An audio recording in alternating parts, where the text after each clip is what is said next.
اپنی جوانی اور شباب پر متکبر نہ ہوا کرے کہ کہیں وہ بیمار بنا کر زندگی بھر کے لیے بستر علالت کے سپرد نہ کر دے. کوئی اپنی تمنگری اور دولت پہ تکبر نہ کیا کرے کہ کہیں وہ تونگر سے در در کا گداگر نہ بنا دے. قرآن کہتا ہے مالک الملک تؤتی الملک من تشاء وتنزع الملک ممن تشاء وتعز من تشاء وتذل من تشاء بيدك الخير إنك على كل شيء قدير. وہی ہے مختار کل، جسے چاہتا ہے بلند کرتا ہے، جسے چاہتا ہے پیوند زمین کرتا ہے. اور پھر حضرت سعد رضی اللہ تعالیٰ عنہ نے فوجی ترنگ اور فوجی مستی میں یہ سلوگن بلند کیا یوم یوم الملحمہ، ہمیں ستانے والوں تیار ہو جاؤ، آج ستائے جاؤ گے. کل تمہارے ہاتھ میں تلوار تھی، ہماری گردنیں ہوا کرتی تھی، آج محمد کے رضاکار آ گئے ہیں 10,000. آج ہماری تلوار ہوگی اور تمہاری گردنیں ہوں گی. ہوا کی لہروں نے حضرت سعد رضی اللہ تعالیٰ عنہ کا یہ جذباتی ماتو بارگاہ رحمت تک پہنچایا.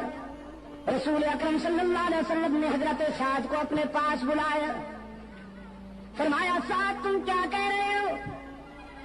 عرض کیا اللہ کے رسول، میں اسلام کے دشمنوں کی حوصلہ شکنی کرتے ہوئے یہ کہہ رہا ہوں الیوم یوم الملحمہ، آج تصادم کا دن ہے، آج ٹکر کا دن ہے، آج انتقام اور بدلے کا دن ہے. رحمت للعالمین صلی اللہ علیہ وسلم کی آنکھوں میں رحمت کے موتی تیر آئے. حبیب کبریا صلی اللہ علیہ وسلم نے فرمایا سعد تم انتقام کا نعرہ بلند کرتے ہو، میری رحمت کو تکلیف ہوتی ہے، میرے ضمیر پہ چوٹ لگتی ہے، تمہیں یہ نعرہ بلند کرنے کی اجازت نہیں. حضور نے تعذیباً وہ پرچم لے کر ایک اور رضاکار کے حوالے کر دیا. صحابہ کرام نے عرض کیا اللہ کے رسول، ہمیں تو ان سنگدلوں کا وہ ماضی یاد ہے کہ جب انہوں نے بلال کو گرم ریت پر لٹا دیا، جب ان آدم خوروں نے سمیہ کو مکہ کے چوراہے پہ 2 لخت کر دیا.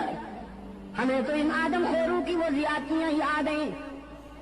رحمت عالم صلی اللہ علیہ وسلم نے فرمایا مجھے بھی یاد ہے، میں اچھی طرح جانتا ہوں، یہ شہر مجھے جانتا ہے، میں اس کے برو دیوار سے مانوس ہوں. یہ وہی گلیاں ہیں جن میں میرے لیے کانٹے بچھائے جاتے تھے، یہ وہی شہر ہے جس کے نوجوان میری ہوٹنگ کے لیے جلوس نکالا کرتے تھے، یہ وہی باشندے ہیں جو مجھ پہ سنگ باری کر کے مجھے لہولہان کر دیا کرتے تھے، یہ وہی مکان ہے جن کی چھتوں پر عورتیں کوڑا کرکٹ لے کے میری انتظار کیا کرتی تھی.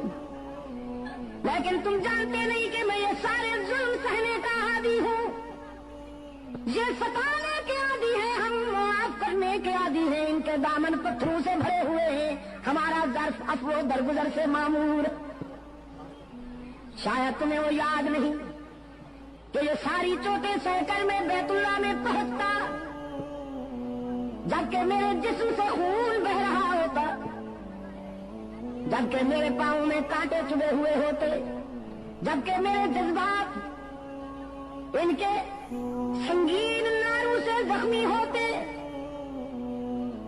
میں بیت اللہ میں جا کے کیا کہا کرتا تو تمہیں کچھ یاد ہے کہ نہیں؟ بیت اللہ میں جا کے عبداللہ کا یتیم اللہ کے حضور عرض کرتا میرے معبود، اپنے محبوب کو زخمی دیکھ کر کہیں تیرا غضب جوش میں نہ آ جائے. تو نے دیکھا کہ ستایا گیا ہوں، تو نے دیکھا کہ سنگ باری کی گئی ہے مجھ پر، تو نے دیکھا کہ میرے جسم سے لہو ٹپک رہا ہے، تو نے دیکھا کہ مجھ پہ کوڑا پھینکا جا رہا ہے، تو نے دیکھا کہ میری کردار کشی کی مہم چلائی جا رہی ہے، سوشل بائیکاٹ کیا جا رہا ہے. لیکن میرے معبود، میں تیرے در پہ اس لیے نہیں آیا کہ اپنے ستانے والوں کی ہلاکت و بربادی کی دعا کروں، میں تو تیرے در پہ اس لیے آیا ہوں کہ زندگی کے کسی مرحلے پر اگر ان کے مظالم اور ان کے ستم ہائے مسلسل کی وجہ سے یہ تجھ سے دعا کروں کہ خدا بندہ انہیں تباہ کر دے، انہیں ہلاک کر دے، تو تجھے اس گھر کی عظمت اور میری محبت کا واسطہ کہ میری وہ ہلاکت والی دعا کبھی قبول نہ کرنا۔ اگر میں کہوں بھی تو انہیں ہلاک نہ کرنا۔ وہ ہاٹ کے دوستوں، عزیز نوجوانوں، جنگ میں بڑے بڑے لوگوں کا اشتعال قابو میں نہیں آتا، بڑے بڑے لوگ اپنی عظمت فراموش کر بیٹھتے ہیں، لیکن رحمت عالم صلی اللہ علیہ وسلم کے اعتدال و توازن کا اندازہ کیجیے کہ میدان جنگ میں ایک کافر کی تلوار حضور پہ اٹھی، اللہ نے اپنے معبود کی حفاظت فرمائی، اس کا وار خطا گیا، اب رحمت عالم کی تلوار اٹھی، وہ کافر شمشیر رسالت کی زد میں تھا، اگلے لمحے وہ تلوار کافر کا سر قلم کر سکتی تھی، لیکن رحمت عالم صلی اللہ علیہ وسلم نے اپنی اٹھی ہوئی تلوار کو روک لیا، اپنے پیچھے کھڑے ہوئے اپنی مراد و مدعا فاروق اعظم کو اپنی تلوار دیتے ہوئے فرمایا، عمر تم اس سے نمٹو۔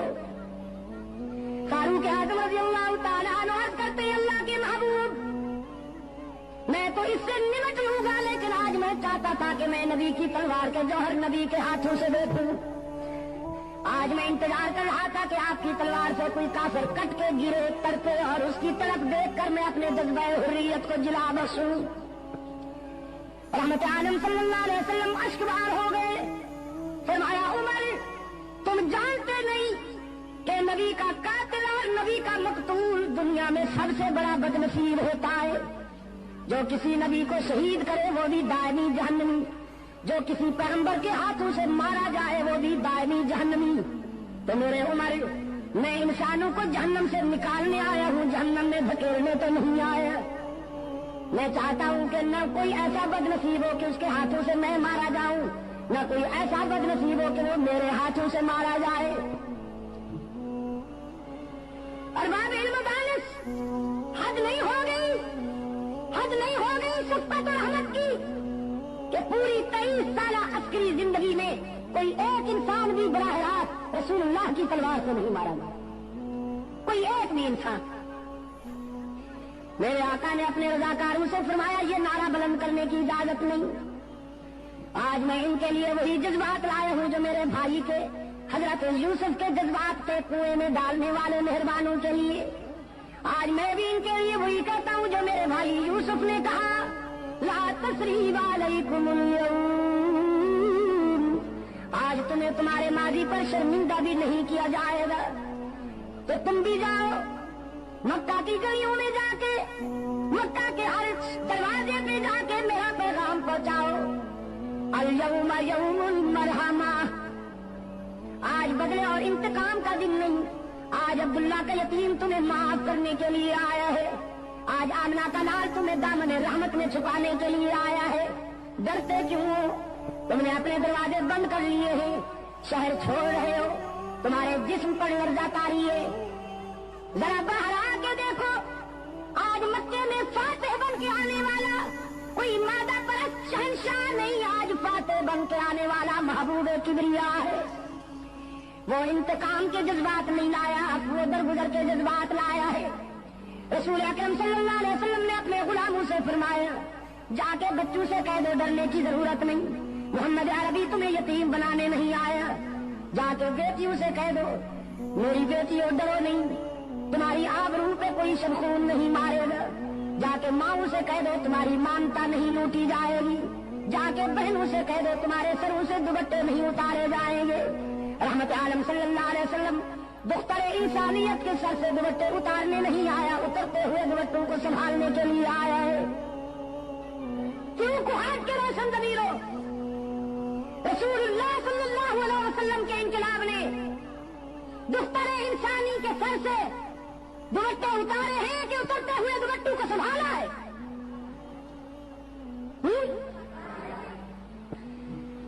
اور دور حاضر کا مستشرق، جدید مفکر، اے کاش کہ اسے اتنا پانی ملتا کہ وہ ڈوب کے مر جاتا۔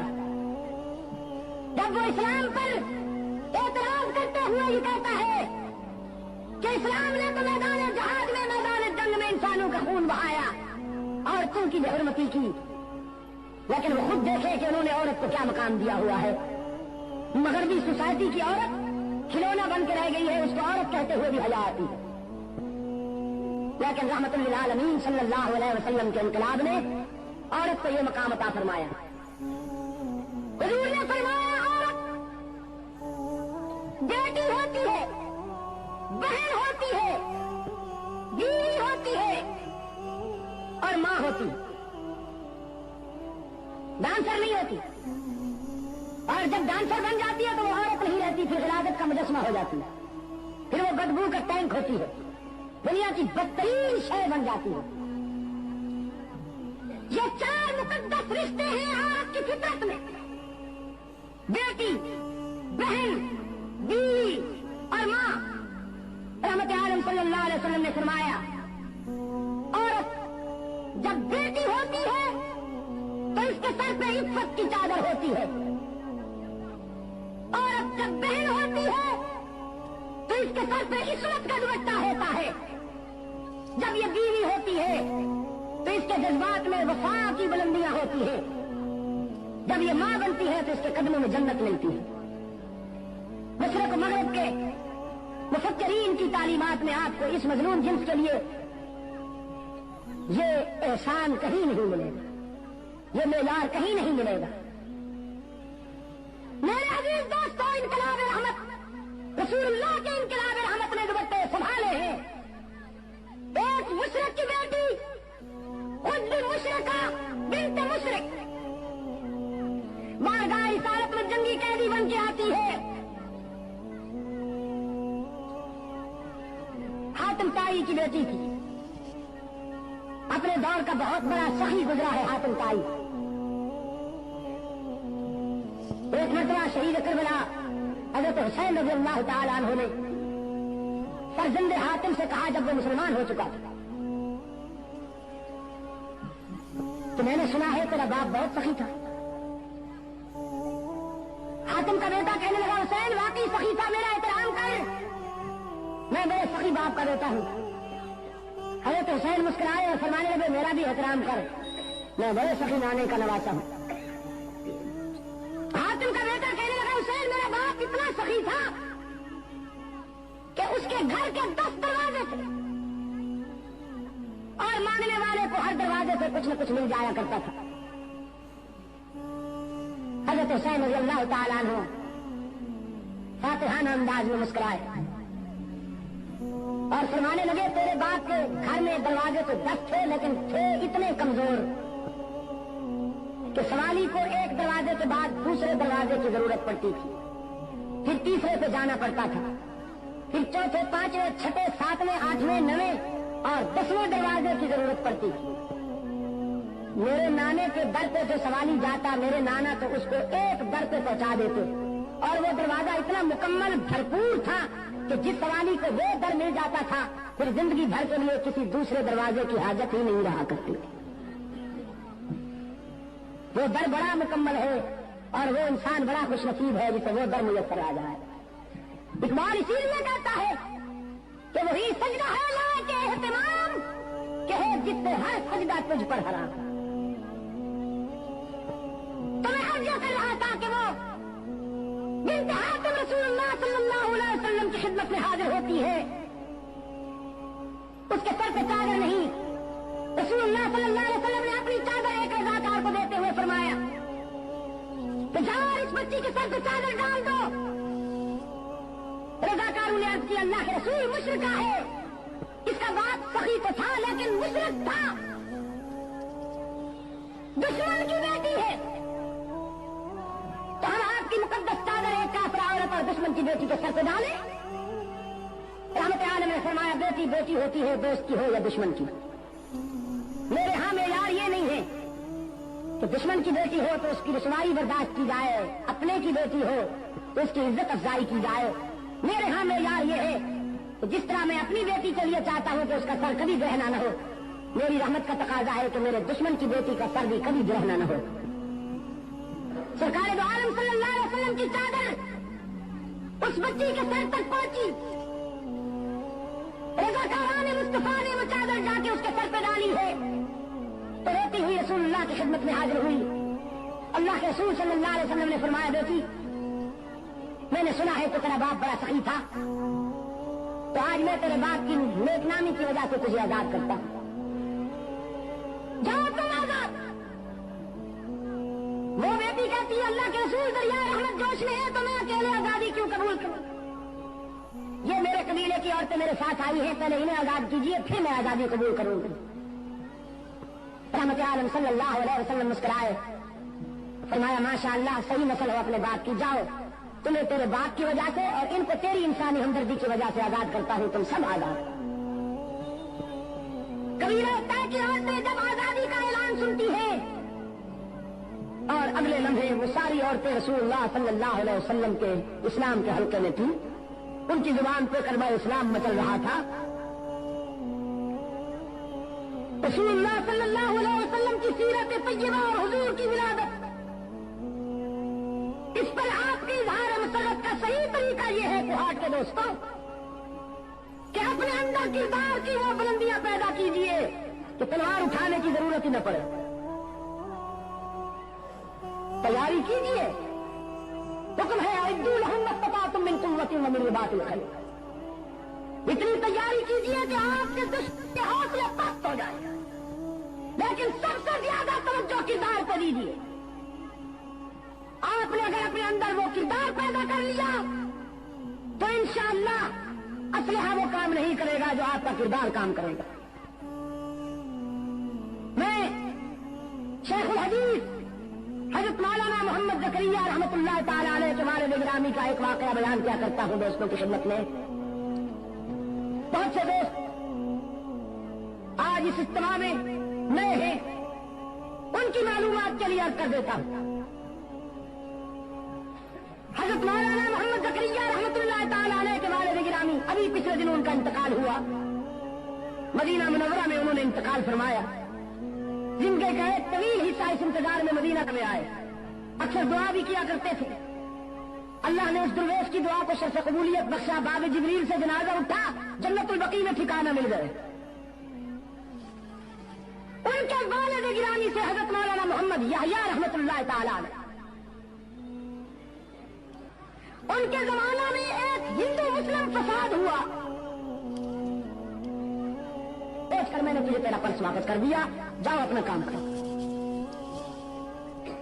نسبت بڑی بات ہوتی ہے عزیز دوستو. 18 ہندو مولانا سے عرض کرتے ہیں ہم نے سوچا جب غلام اتنا سچا ہے اس کا آقا کتنا سچا ہوگا, ہم فیصلہ کر کے آئے ہیں کہ ہمیں بھی اسی کا غلام بنا دیجئے جس کی غلامی میں آپ کو حق و صداقت کی یہ بلندیاں عطا کی. مولانا کے ہاتھ پر انہوں نے کلمہ پڑھا, اسلام قبول کیا. کہہ رہے مولانا عدالت کا وقت ابھی ختم نہیں ہوا, چلیے گا. اب کیونکہ ہم مسلمان ہو گئے ہیں, فرض ملکیت ہمارے پاس ہے, مثل عدالت میں موجود ہے, ہم بیان دیتے ہیں کہ زمین مسجد کو ملنی چاہیے. عدالت میں آ کے انہوں نے بیان دیا کہ اب چونکہ ہم مسلمان ہو چکے ہیں, اس زمین کے اصل مالک ہم ہیں, تو آپ یہ زمین مسجد کے نام اعلان کر دیجیے. اس نے مصر کو معائنہ کیا تو دیکھا کہ واقعی یہی لوگ اصل مالک تھے زمین کے. زمین مسجد کے نام اعلان ہو گئی.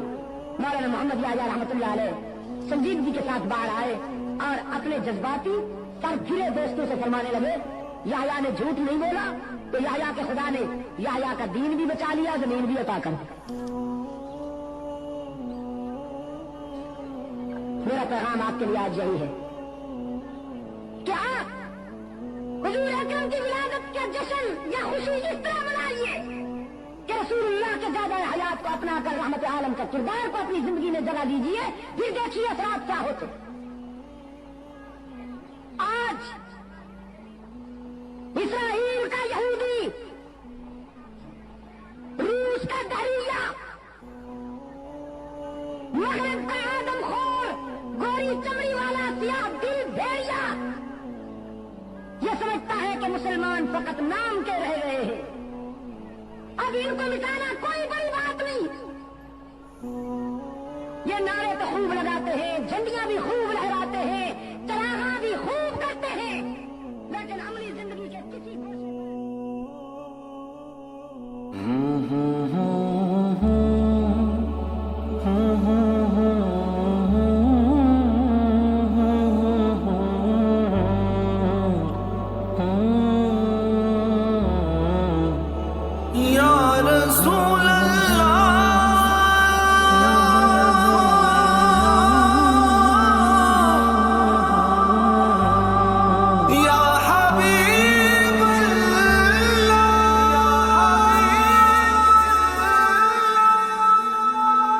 باہر سے ٹھیک